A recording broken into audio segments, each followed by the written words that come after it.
Stop killings. I've said it severally that the nations should stop killings. And how do we stop killings? When you stop innovating or inventing bad, destructive weapons, then we are ready. We'll be ready for peace then.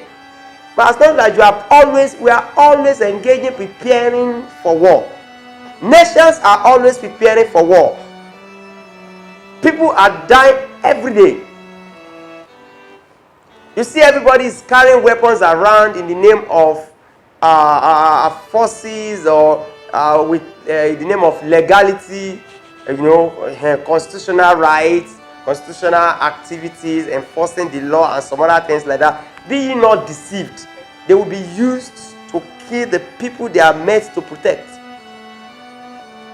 A police friend has once said that ammunition's language is, don't carry me if you don't want to use me. I remember recently, a few years ago, a police officer came to me and brought his friend and talked about counseling because by mistake they had issue of brutality with an innocent people, womb and wherever and all that.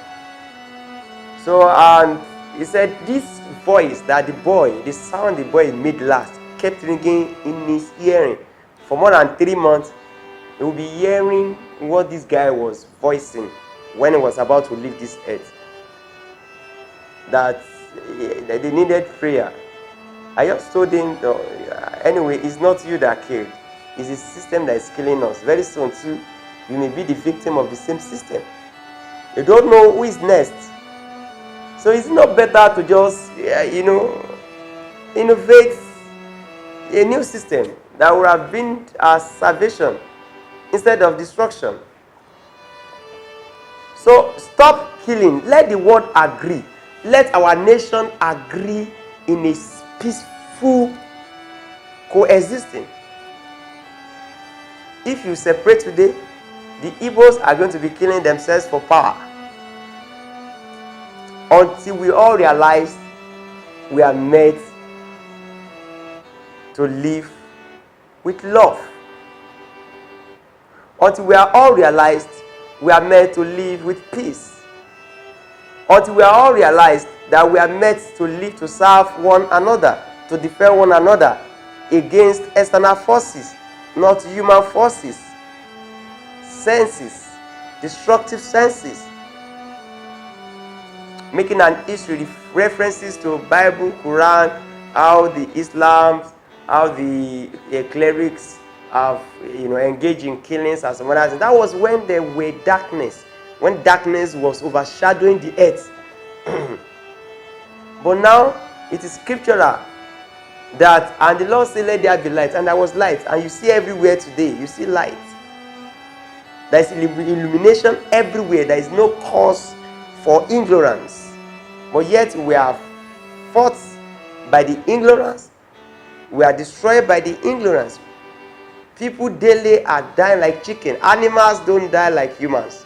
And we're even used to hearing that as people died, number of people were killed by this social group. And this is what we can resolve by ourselves. What is causing this dispute? Let's come together and agree. It's unfortunate nobody wants to talk about the senses that are destroying us. Instead, we thought the leaders are the ones destroying us. The leaders are seeing the followers, the masses as their problem.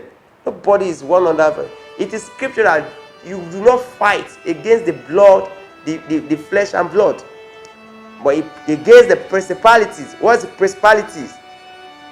They are unseen spirits. That ministration that is telling you that somebody hated you. This one is not part of you. This one does not have the same rights you do have.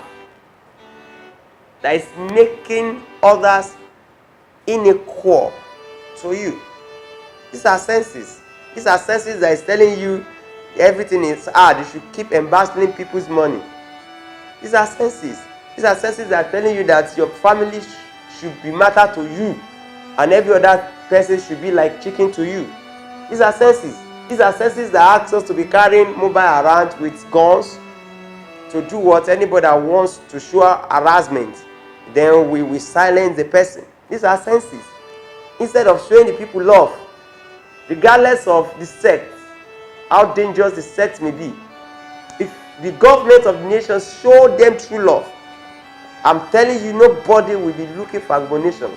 Nobody will be dangerous to one another's life, because they don't like it. It's last option, including the police, the armed forces. Many of them, they carry the ammunitions we give to them as government, because that is the last option for them. There is no job. I've met a lot of uniformed people. When I interviewed them, they told me, Oga, if I leave this job, there is no job. We don't like this job we are doing, because all the systems are corrupt. Do no argument. If you desist from following instruction, whether bad or good, you are gone. It's like you are following your own self-destruction. So we don't have a choice. We got to work based on the command.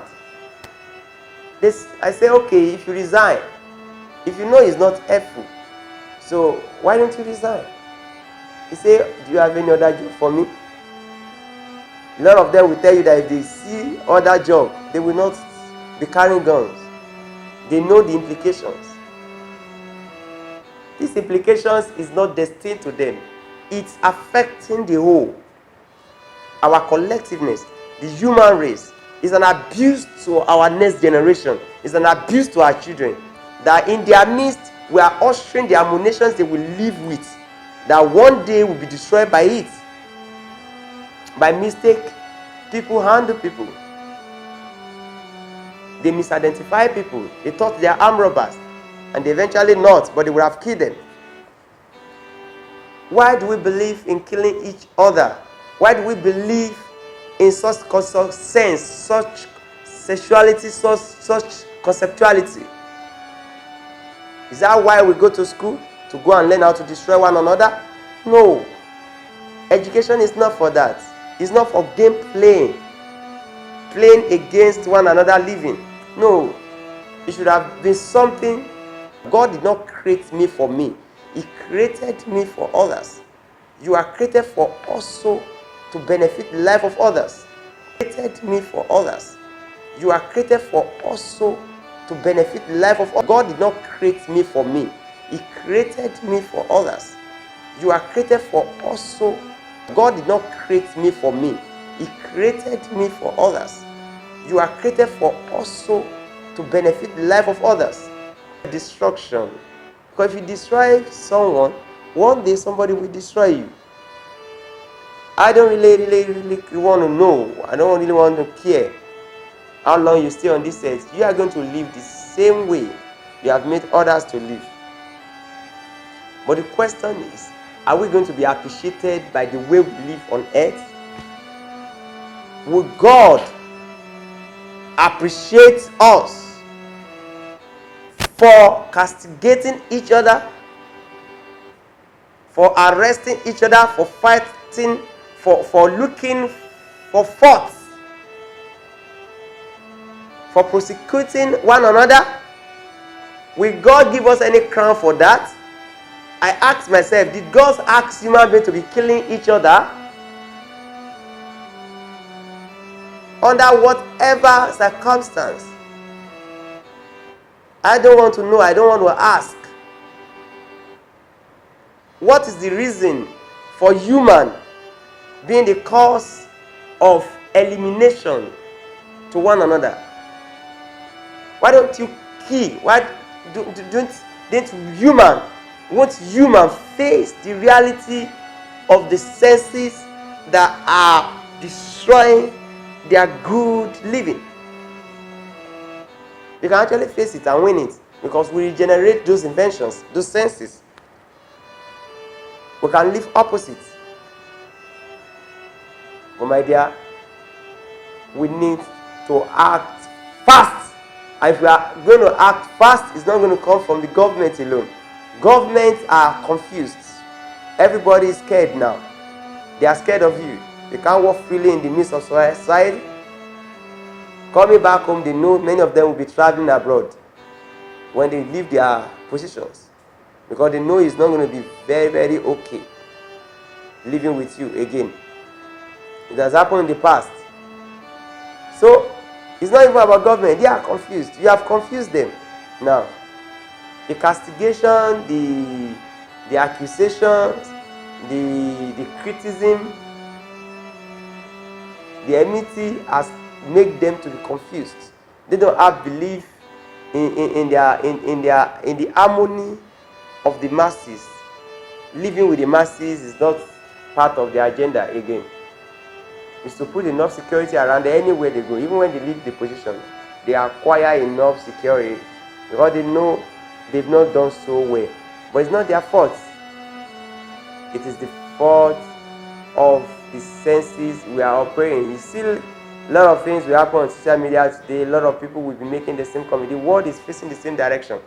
We tend not to realize that the way of God is quite different from the way of man. See you in my next message. Thank you.